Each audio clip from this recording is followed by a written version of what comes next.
함께 나눈 하나님의 말씀 사사기 19장 16절에서 30절까지 말씀 함께 보겠습니다.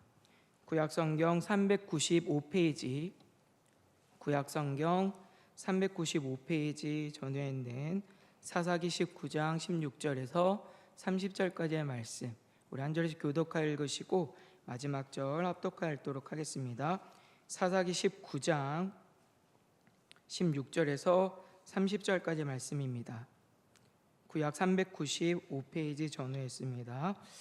저녁 때에 한 노인이 밭에서 일하다가 돌아오니 그 사람은 본래 에브라임 산지 사람으로서 기브아에 거류하는 자요 그곳 사람들은 베냐민 자손이더라. 노인이 눈을 들어 성읍 넓은 거리에 나그네가 있는 것을 본지라. 노인이 묻되 그대는 어디로 가며 어디서 왔느냐 하니 그가 그에게 이르되 우리는 유다 베들레헴에서 에브라임 산지 구석으로 가나이다. 나는 그곳 사람으로서 유다 베들레헴에 갔다가 이제 여호와의 집으로 가는 중인데 나를 자기 집으로 영접하는 사람이 없나이다. 우리에게는 나귀들에게 먹일 집과 여물이 있고 나와 당신의 여종과 당신의 종인 우리들과 함께 한 청년에게 먹을 양식과 포도주가 있어 무엇이든지 부족함이 없나이다 하는지라.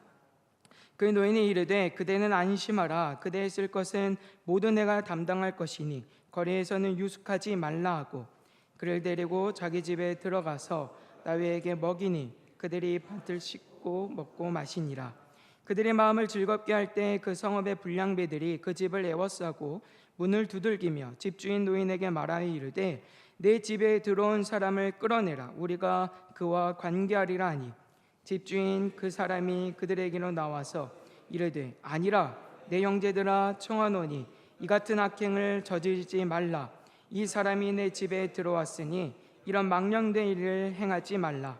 보라 여기 내 처녀딸과 이 사람의 첩이 있은즉 내가 그들을 끌어내리니 너희가 그들을 욕보이든지 너희 눈에 좋은 대로 행하되 오직 이 사람에게는 이런 망령된 일을 행하지 말라 하나 무리가 듣지 아니하므로 그 사람이 자기 첩을 붙잡아 그들에게 밖으로 끌어내매 그들이 그 여자와 관계하였고 밤새도록 그 여자를 능욕하다가 새벽 미명에 놓은지라.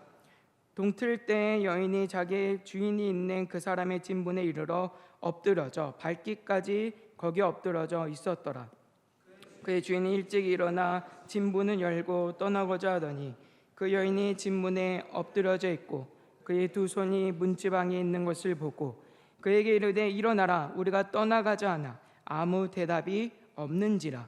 이에 그의 시체를 나귀에 싣고 행하여 자기 곳에 돌아가서 그 집에 이르러서는 칼을 가지고 자기 첩에 시체를 거두어 그 마디를 찍어 12덩이에 나누고 그것을 이스라엘 사방에 두루 보내매 함께 했습니다. 그것을 보는 자가 다 이르되 이스라엘 자손이 애굽 땅에서 올라온 날부터 오늘까지 이런 일이 일어나지도 아니하였고 보지도 못하였도다. 이 일을 생각하고 상의한 후에 말하자 하니라. 아멘. 이 시간에는 본문 말씀을 중심으로 잃어버린 사명이라는 제목으로 함께 은혜를 나누겠습니다. 오늘 본문 말씀은 사사 시대 초기에 있었던 아주 폐역한 일을 우리에게 소개를 해주고 있는데 이스라엘의 이런 죄악상을 통하여서 성경의 기자는 하나님으로부터 맡겨진 사명이 있었음에도 불구하고 그 사명을 잃어버려서 엉뚱한 곳에 마음을 두고 살아갔던 이스라엘의 모습을 우리에게 고발하고 있습니다. 전체적인 내용을 보면 이런 내용이에요. 먼저 19장 1절과 2절의 말씀에 보시면 이름이 등장하지 않는 한 레위인이 있는데 어떤 이유에서인지 이 사람의 첩이 행음을 하여서 레위인을 떠납니다. 그리고는 그녀의 아버지의 집에서 넉 달 동안을 지냈다라고 성경은 우리에게 말씀하고 있어요. 시작부터 굉장히 좋지 않아요. 하나님의 말씀을 가르치고 성전이나 또는 성막 안에서 이 종교적 제의를 감당해야 했던 레위인, 이런 레위인이 첩을 맞이했다라고 하는 것 자체가 이미 문제가 되고 있어요. 무엇보다 그 첩도 행음을 하여서 자신의 남편이 이 레위인을 떠났다라고 하는 것은 이 시대가 얼마나 정욕과 음욕에 찌들어 있는 상황인지 우리에게 보여주고 있습니다. 그래도 이 레위인이 자신을 떠난 첩을 찾기 위해서 길을 떠나요. 그리고 이 첩과 함께 다시 자신의 고향 땅으로 돌아오는 길에 베냐민 자손이 머물러 있었던 기브아라고 하는 곳을 지나가게 됩니다. 그런데 이곳에 이 사람을 환영하는 사람이 한 사람도 없어요. 18절에서는 나를 자기 집으로 영접하는 사람이 없나이다, 이렇게 기록하고 있습니다. 이는 당시 기브아 지역에 나그네에 대한 섬김, 나그네에 대한 환영하는 모습들이 전혀 없었다라고 하는 것을 보여주는 대목이에요. 요즘에는 우리가 타인에 대해서 무관심하고 또 별로 상관하지 않는 게 굉장히 좋은 하나의 어떤 매너인 것처럼 여겨지지만, 사실 이러한 문제들은 하나님의 말씀에서 명백하게 금지하고 있는 내용이에요.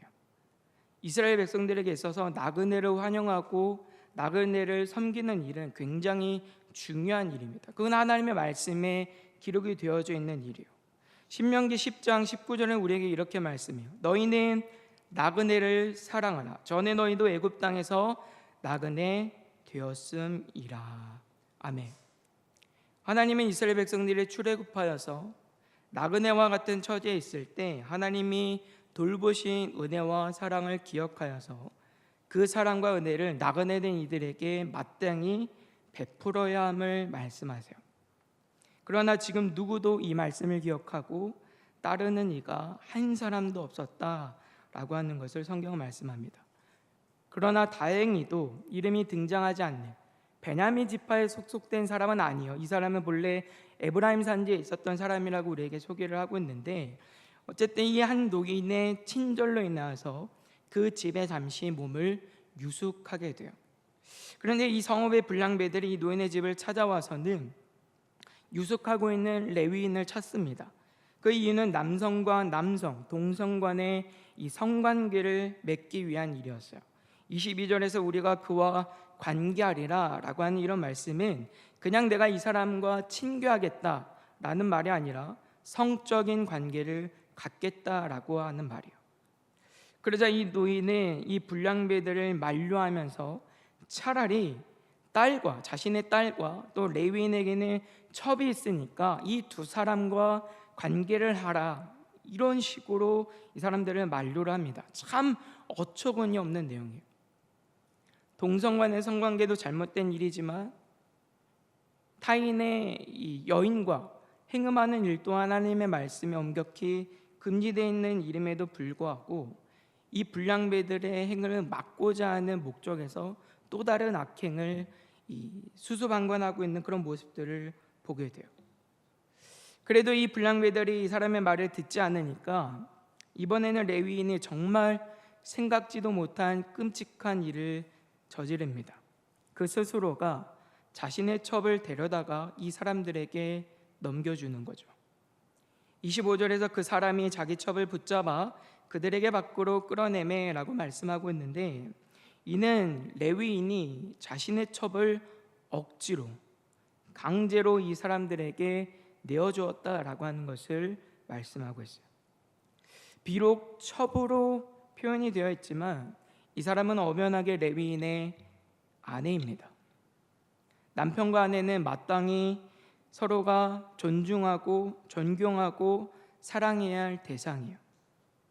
그러나 이런 위기의 순간에서 자신의 아내를 방패막이로 이용합니다.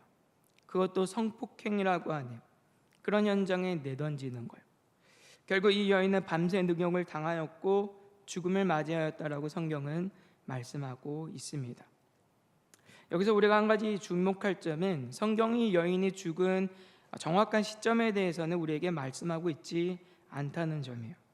26절에서 보시면 동틀 때 여인이 레위인이 있는 집 문에 이르러서 밟기까지 엎드러져 있었다라고 지금 말씀하고 있잖아요. 그러니까 이 여인은 분명히 날이 밝기까지 어느 시점까지는 분명 살아 있었다라는 것을 우리에게 보여주고 있어요. 그런데 27절과 28절에서는 레위인이 여인을 보고 다시 길을 떠나고자 할 때는 죽었다라고 말씀하고 있습니다. 이는 이 여인의 생명을 보존할 수 있는 시간이 있었다라고 하는 것을 우리에게 암시해 주고 있는 거예요. 그러나 레위인도, 그리고 이 머물 곳을 제공했던 노인도, 그리고 이 노인의 딸도, 누구도 이 비참한 일을 경험하고 있는 여인에게 도움의 손길을 주지 않았다라고 하는 것을 성경은 말씀하고 있습니다. 무관심한 거예요. 그 뒤에 이어지는 내용은 더 끔찍한 내용이 기록이 되어져 있습니다. 이 레위인이 죽은 자신의 첩을 나귀에 싣고는 고향 땅으로 돌아가요. 그리고 돌아가서 한 일은 무엇이냐면 그 첩의 시체를 12조각을 내서 각 지파에게 보냅니다. 이 일로 이스라엘 전역이 난리가 나요. 무엇보다 이런 일은 이전에 이스라엘이 한 번도 경험해 보지 않았던 일이다라고 성경은 분명히 우리에게 말씀합니다. 30절에서 애굽 땅에서 올라온 날부터 오늘까지 이런 일이 일어나지도 아니하였고 보지도 못하였다라고 성경은 말씀하고 있어요. 이에 이스라엘의 각 지파들은 이 일에 대해서 우리가 어떻게 하면 좋을지를 상의하자, 그리고 결정하자라고 하면서 오늘 본문이 맞춰지는 것을 우리가 보게 됩니다. 정말 상상할 수 없고 정말 입에 담기에도 끔찍한 폐역한 일이 이스라엘이라고 하는 이 공동체 안에서 일어나고 있어요. 하나님의 백성이라고 하는 이 백성들 안에서 버젓이 입에 담을 수 없는 음행과 악행들이 일어나고 있습니다. 오늘 사사기의 기자가 오늘 저와 여러분들에게 이렇게 비극적이고 비참한 역사를 소개하고 있는 이유는 무엇일까요? 이는 이스라엘이 하나님이 주신 역사적 사명을 잊고서 그 사명을 완수하는 일에 철저하게 실패했다라고 하는 사실들을 보여주기 위해서예요. 사랑하는 여러분, 이스라엘이 가나안 땅에 들어가게 된, 그리고 그 땅을 정복하게 된 이유와 목적이 어디에 있었는지를 잘 생각해 보시길 바랍니다. 오늘 우리가 오전에도 아간의 이 내용들 통하여서 배웠지만 잘 먹고 잘 살기 위한 게 아니었어요. 젖과 꿀이 흐른다라고 하는 가나안 땅, 그 땅에 들어가서 잘 먹고 잘 살고 다른 나라, 다른 어떤 민족들보다도 더 크고 더 위대한 그런 나라를 이루기 위해서 가나안 땅에 들어간 게 아니라고요. 그 땅에서 하나님의 주권과 하나님의 통치를 이루어서 하나님의 나라를 세우기 위한 목적에서 들어가게 된 곳이 가나안 땅이에요. 하나님께서 아브라함에게 큰 민족을 이룰 것을 약속하시고 그 약속의 땅으로 인도하신 이유는 내가 너희를 어떤 나라들보다도 잘 먹고 잘 살게 해줄 것이야, 이런 내용이 아니라 내가 너희를 통하여서 이 땅에 하나님 나라를 이룰 것이다 라고 말씀하신 내용이었단 말이에요. 그래서 이스라엘 백성들이 출애굽해서 가나안 땅에 들어갔을 때 그들의 요구되는 가장 중요한 것은 다른 데 있지 않아요. 하나님의 말씀에 철저하게 순종하는 일이었습니다. 신명기 4장 1절과 2절에 우리에게 이렇게 말씀해요. 이스라엘아, 이제 내가 너희에게 가르치는 규례와 법도를 듣고 준행하라. 그리하면 너희가 살 것이요 너희 조상의 하나님 여호와께서 너희에게 주시는 땅에 들어가서 그것을 얻게 되리라. 내가 너희에게 명령하는 말을 너희는 가감하지 말고 내가 너희에게 내리는 너희 하나님 여호와의 명령을 지키라. 아멘. 그리고 신명기 4장 6절과 7절은 우리에게 이렇게 말씀합니다. 너희는 지켜 행하라. 이것이 여러 민족 앞에서 너희의 지혜요 너희의 지식이라. 그들이 이 모든 규례를 듣고 이르기를 이 큰 나라 사람은 과연 지혜와 지식이 있는 큰 백성이로다 하리라. 우리 하나님 여호와께서 우리에게 그에게 기도할 때마다 우리에게 가까이 하신 것 같이 그 신이 가까이 함을 얻은 큰 나라가 어디 있느냐. 아멘. 성경은 이스라엘 백성들 하나님의 말씀에 순종할 때 온 열방이 이 큰 나라와 이 백성에 대해서 놀라게 될 것을 말씀하고 있어요. 바로 여기 하나님께서 이스라엘 백성들을 가나안 땅에 들어가게 하시고 그 땅에서 하나님의 말씀에 순종하도록 하시는 목적을 보게 되는 것이죠. 똑같은 기준과 똑같은 가치를 가지고 더 힘있고 더 배부르고 그것을 이루기 위해서가 아니라 하나님만을 진정한 왕으로 모시는, 하나님의 주권과 통치를 온전히 이루어내는 그 하나님의 나라를 이루기 위해서 오늘 이스라엘 백성들이 가나안 땅에 들어갔던 거예요. 이스라엘 백성들에게 그래서 주어진 역사적 사명은 바로 여기에 있어요. 하나님의 나라를 이루는 것. 그렇기 때문에 가나안 정복은 일반적으로 세상에 말하는 정복 전쟁과는 그 성격이 완전히 다릅니다. 어떤 사람들은 예루살렘 이스라엘의 정복 전쟁을 보면서 이스라엘 일반 민족들과 다를 게 무엇이냐 그렇게 따져 묻는 사람들도 있어요. 무엇보다 하나님께서 가나안 땅에 들어가서 그 땅을 정복할 때를 보시면 남녀노소는 물론이거니와 그 땅에 있는 모든 것들은 하나도 남김없이 다 진멸하라 말씀합니다. 이런 부분들을 보면서 이렇게 잔혹한 하나님이 어떻게 거룩한 하나님이고 어떻게 신실한 하나님이고 어떻게 사랑의 하나님이나 할 수 있느냐라고 불만을 가지고 따져 묻는 사람들도 많이 있어요. 그러나 이것은 가나안 정복이 갖는 의미에 대해서 전혀 알지 못하기 때문인 거예요. 하나님의 주권과 하나님의 통치를 따라서 세우는 하나님의 나라는요, 결국 하나님의 거룩을 이루는 일이에요. 어떤 죄악도 하나님의 거룩과는 함께 할 수 없어요. 그렇기 때문에 가나안 땅에 있는 그 모든 것들을 다 정복하고 그 땅에 있는 모든 것들을 다 진멸하는 일은 그 땅에 만연한 어떤 죄악이라도 다 심판하고 무너뜨리는 성격을 갖는다는 거예요. 이것이 가나안 주민들이 다 내쫓김을 당하고 진멸을 당할 수밖에 없는 중요한 이유란 말이에요. 그래서 오늘 아침에도 우리가 말씀을 통해 배웠지만 하나님은 이스라엘 백성들이 전쟁에서 승리할 때 결코 전리품을 취하도록 허락하지 않으십니다. 이스라엘 백성들이 가나안 땅을 정복하고 그 땅에 살아가는 목적이 이 땅에 있지 않기 때문에 그런 거예요.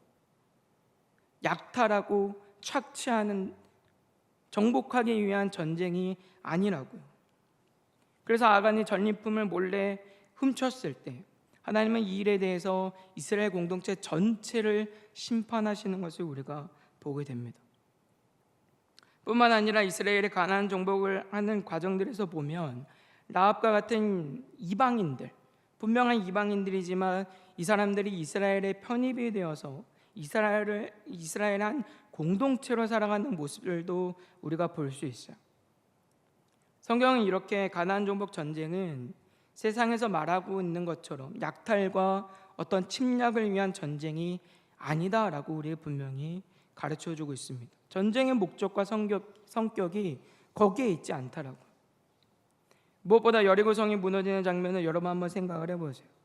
우리는 담임 목사님을 통하여서 이스라엘 백성들이 하나님의 말씀을 따라서 7바퀴를 돌고 나팔 소리를 크게 길게 부는 이 일이 나팔절절기와 관련하여서 왕 되신 우리 주님께서 새 예루살렘으로 입성하시는 것과 같은 일이다. 마지막 날, 최후의 심판날에 우리 주님께서 그 왕권을 가지고 다시 오실 그 여호와 날의 의미가 있다라고 하는 사실들을 이미 배우지 않았습니까? 다시 말해 가나안 정복은 세상의 무지한 자들이 말하는 것처럼 침략과 약탈을 위한 전쟁도 아니었고 세상의 어떤 나라보다 어떤 민족보다 우리가 더 우월하고 더 위대하고 더 크다라고 하는 것을 이루기 위한 싸움이 아니었단 말이에요. 이생의 자랑과 우리의 정욕을 위한 전쟁이 아니었다고요. 죄악을 정복하여서 하나님의 말씀을 따라 살아감으로 온전한 하나님의 주권과 통치를 이루는 하나님의 나라를 이루는 일이 가나안을 정복하는 중요한 의미였단 말이에요. 이것이 이스라엘 백성들이 가졌던 역사적 사명이었어요. 왜 하나님이 이들을 택하셔서 이스라엘 백성들 하나님의 백성으로 부르셔서 가나안 땅에 들어가게 하셨을까? 다 여기에 목적이 있는 거예요. 그런데 오늘 본문 말씀을 보세요. 오히려 이스라엘 백성들이 자신들에게 맡겨진 이 중요한 사명을 잃어버리고 세상의 다른 민족들, 하나님을 알지 못하고 살아가는 여러 사람들과 똑같이 세상의 엉뚱한 것에 마음을 빼앗겨 살아가고 있음을 성경은 말씀합니다. 자신의 정욕과 세상의 가치를 이루기 위해서 살아가고 있을 뿐이에요. 첩을 취하고 동성 간의 성관계를 이루고 남편과 아내로서 책임이 없고 하나님께서 나그네에 대한 섬김과 사랑을 잊지 말아라고 분명히 말씀하셨음에도 불구하고 그 거룩한 하나님의 말씀조차도 잊고 살아가는 이스라엘 백성들의 모습은 거룩한 하나님의 나라를 이루어야 되는 그 사명을 완전히 실패했음을 우리에게 보여주고 있습니다. 무엇보다 18장에서 단지파가 땅을 차지하지 못하고 있는 배경을 사사기의 기자가 소개하고 있는데 그 배경을 지금 사사기의 끝에 우리에게 지금 소개하고 있는 이유는 결국은 이스라엘 백성들이 가나안 땅에 들어가서 그 땅을 완전히 정복해서 하나님의 나라를 세웠어야 되는데 사사기 때는 이미 세워져 있어야 되는 게 맞는 거예요. 그런데 실패했다라고 하는 것을 보여주고 있는 거예요. 여전히 그 땅을 정복하지 못하고 여전히 헤매고 있는 그런 모습들을 우리에게 소개하고 있습니다. 사명에 실패한 사람들. 근데 문제는 무엇이냐면 오늘을 살아가는 우리도 마찬가지로 있다는 말이에요. 우리도 우리에게 맡겨진 사명이 있는데 그 사명자의 삶을 외면하고 사명을 잃어버리고 엉뚱한 것에 마음을 두고 살아갈 수 있다는 말이에요. 우리에게도 역사적 사명이 있어요. 하나님의 나라를 이루는 일이에요. 교회에서뿐만 아니라 우리는 이 땅에서 우리의 가정과 우리가 속해 있는 삶의 곳곳에서 하나님의 말씀에 순종하고 그곳이 하나님의 뜻과 하나님의 주권과 하나님의 통치가 온전히 이루어지는 거룩한 하나님의 나라가 되도록 우리는 만들어야 해요. 세상의 유혹과 시험과 만연한 이 죄악들을 물론이거니와 우리 안에 있는 옛 본성에 지지 않고 그것과 싸워서 이 땅에 하나님이 세우신 창조의 그 아름다운 질서와 기초를 회복하고 거룩한 하나님 나라를 이루어야 합니다. 그러나 우리도 이 역사적 사명을 잊어버리고 사명에 실패하여 살아갈 때가 많다는 거예요. 오늘날 우리가 살아가는 이 시대를 보세요. 얼마나 죄악이 만연한가를 보세요. 사사기에 등장하는 이 모습들이나 오늘 살아가는 이 시대나 다른 게 어디 있어요? 더 심하면 더 심했지 덜하질 않아요. 불의하고 불법하고 음란하고 얼마나 쾌락적인 시대를 우리가 살아가고 있습니까? 사사시대 하나님의 창조의 질서와 그 기초가 다 무너져 있는 것과 마찬가지로 오늘 이 시대도 여전히 하나님이 세우신 그 아름다운 질서들이 그 아름다운 기초들이 다 깨어지고 다 망가지고 다 무너져 있는 그런 시대를 살아가고 있어요. 여러분, 이 책임이 어디에 있습니까? 누구의 책임입니까? 우리의 책임인 거예요. 사명자로 살아가지 못한 내 책임인 거예요.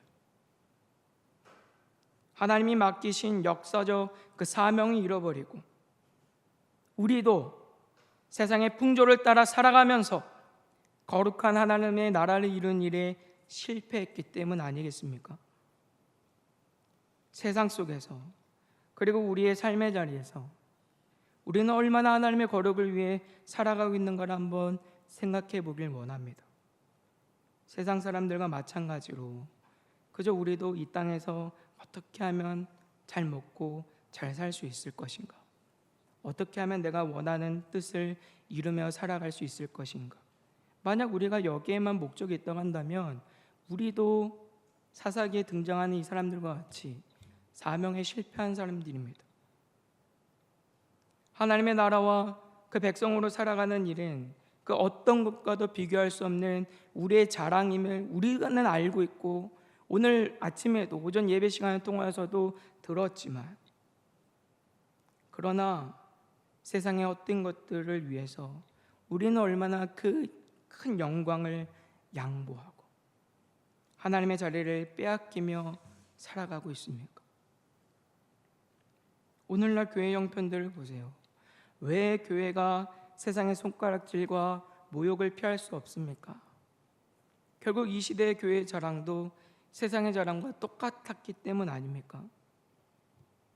교회의 자랑이 규모에 있고 숫자에 있고 돈에 있고 눈에 보여지는 것들에 있고 명예에 있는데 세상과 다르지 않는데 어떻게 우리가 모욕을 당하지 않을 수 있겠어요?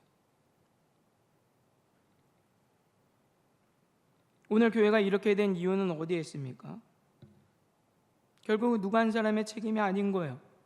그리스도인으로 부름받아서 그리스도인으로 살아내지 못한 우리 모두의 책임 아니겠습니까? 소돔과 고모라를 생각을 해보시길 바랍니다. 성경은 소돔과 고모라가 멸망한 이유에 대해서 그곳이 악했기 때문에 멸망당했다 이렇게 말씀하지 않아요. 그 내용을 보시면 아시겠지만 의인 열이 없어서 하나님의 심판을 피할 수 없었어요. 아브라함이 그렇게 하나님께 매달리고 하나님께 은혜를 간구하고 하나님의 도우심을 바랬지만 결국 그 땅에 하나님이 말씀하신 의인 열이 없어서 하나님의 심판을 피할 수 없었어요. 이 시대의 불의와 불법과 세상의 악함을 보면서 여러분들 어떤 생각과 어떤 마음을 가지고 계십니까? 그냥 세상은 악하니까, 세상은 원래 불의하니까 혹시 이렇게만 생각하고 계시지 않으십니까? 그냥 단순히 세상은 원래 악하니까 우리는 그렇게 핑계할 수가 없는 거예요. 우리의 삶에서 거룩한 삶을 살아가지 못한 우리의 모둠의 책임임을 알고 우리는 가슴 아파할 줄 알아야 되고 하나님 앞에 통회할 수 있어야 되는 것이죠. 사랑하는 성도 여러분, 오늘 우리는 사세기의 이 결론 부분들에서 일어나고 있는 이 비참하고 비극적인 역사의 모습들을 통해 거룩한 하나님의 나라를 이루어야 되는 그 역사적 사명이 있음에도 불구하고 그 사명을 우리가 잃어버리게 되었을 때 얼마나 우리의 삶이 비참할 수 있는가를 다시 한번 생각하게 됩니다. 그렇기 때문에 오늘 우리가 반드시 해야 하는 일이 있다고 한다면 우리에게도 거룩한 하나님 나라를 이루어야 되는 사명이 있음을 기억하셔서 세상의 헛된 것들에 한눈 팔고 마음 뺏겨 살아갈 것이 아니라 주님 앞에 서는 그날까지 있는 힘을 다하여 사명자로 살아갈 수 있는 저와 여러분들 다 되시기를 주님의 이름으로 부탁을 드립니다. 사명자로 살아가는 일은요, 누구 믿음이 좋은 사람, 교회 직분자, 목회자 아니에요. 우리 모두가 살아내야 되는 책임이라고. 믿음이 연약하면 연약한 대로, 강하면 강한 대로 주어진 자리, 맡겨진 자리, 그 자리에서 우리는 하나님의 거룩을 살아낼 수 있어야 합니다. 특별히 우리 사랑하는 청년들에게 부탁드리는 것은 여러분들 사회에서 우리가 사회 한 구성원으로 살아갈 때 부탁하기는 맡겨진 그 일들에 대해서 정말 할 수 있는 성실과 책임을 다하여 잘 감당하시기를 주님의 이름으로 부탁을 드립니다. 그게 거룩인 거예요. 예수 믿어서 그걸 통해서 내가 세상에 1등이 되고자 성실한 게 아니래. 그 삶의 자리들은 하나님이 내게 주신 것입니다. 그건 하나님의 것이에요.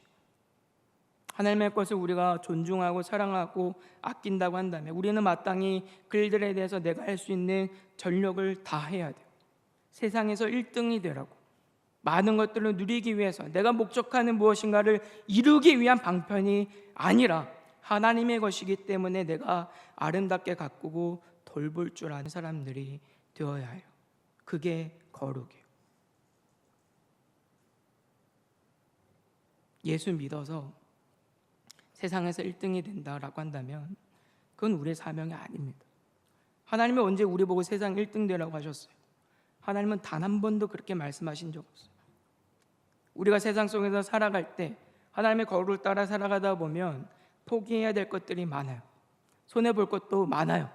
세상의 가치와 부딪힐 때 그것들이 우리를 두렵게 하기도 하죠. 그러나 하나님 우리에게 말씀하시잖아요. 하나님이 채우신다 말씀하시죠. 먼저 그의 나라와 그의 의를 구하라. 그리하면 이 모든 것을 너희에게 더하시리라. 하나님이 이미 우리에게 무엇이 필요한지를 다 알고 계시고 구하지 않아도 다 주시고 구하는 것보다 더 주시는 분이 우리 하나님이시라고요. 그렇기 때문에 우리가 해야 할 일이 있다고 한다면 세상의 정점과 세상의 1등이 되기 위해서 살아가는 게 아니라 하나님 맡겨주신 것들을 성실하게 책임을 다하여 잘 감당해서 하나님께서 내게 주신 그 모든 것들이 하나님의 목적과 하나님의 뜻에 맞도록 우리가 하나님께 영광을 돌리고 하나님의 말씀에 순종할 수 있는 방편으로서 우리가 살아낼 책임이 있다는 말입니다. 그렇게 우리는 우리의 삶에서 하나님의 거룩을 이루며 살아가는 사람들이 되어야 돼요. 그러나 우리가 한 주 동안 살아갈 때 얼마나 이 하나님의 거룩을 잊고 살아갑니까? 세상이 주는 가치관들 속에서 또 너무나도 분주한 우리의 삶 속에서 하나님을 잊고 사명을 잊고 살아갈 때가 너무나도 많이 있는 것이 사실이죠. 그렇기 때문에 다시 한번 이 말씀을 통하여서 우리가 받은 사명은 무엇인지 그 사명을 이루기 위해서 나는 어떻게 살아가는지 한 번 더 고민하고 또 그렇게 살아갈 수 있는 복된 은혜가 여러분들에게 있게 되기를 주님의 이름으로 부탁을 드립니다.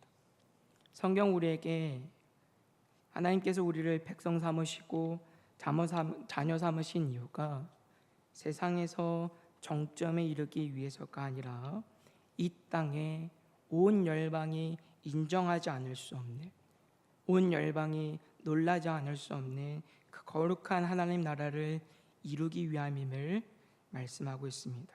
하나님의 도우심과 하나님의 은혜 안에서 우리 살아가는 교회와 가정과 또 그리고 저와 여러분들이 맡고 있는 모든 삶의 자리들에서 이 역사적 사명을 잘 완수하여서 하나님의 영광을 드러내고 하나님의 나라의 지경을 넓히며 살아갈 수 있는 복된 사명자의 삶을 살아가는 여러분들 다 될 수 있기를 주님의 이름으로 부탁을 드립니다.